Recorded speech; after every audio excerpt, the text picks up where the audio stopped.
9 August એટલે વિશ્વ આદિવાસી દિન. સંખેડા તાલુકામાં આદિવાસી સમાજની બાહુલ્ય વસ્તી છે. સંખેડા તાલુકામાં વિશ્વ આદિવાસી દિનની ઉજવણી કરવામાં આવી હતી. આ ઉજવણીના ભાગરૂપે સંખેડા ખાતે આદિવાસી યુવાનો, યુવતીઓ વગેરે મોટી સંખ્યામાં એકત્ર થયા હતા.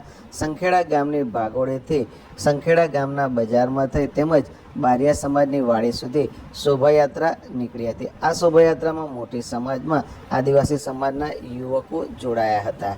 આ ઉપરાંત સંખેડા તાલુકાના હરેશ્વર ગામે પણ વિશ્વ આદિવાસી દિનની ઉજવણી કરાઈ હતી. અહીંયા આગળ આદિવાસી સમાજના યુવક યુવતીઓ એકત્ર થયા હતા અને પારંપરિક નૃત્યો કરી વિશ્વ આદિવાસી દિનની ઉજવણી કરી હતી.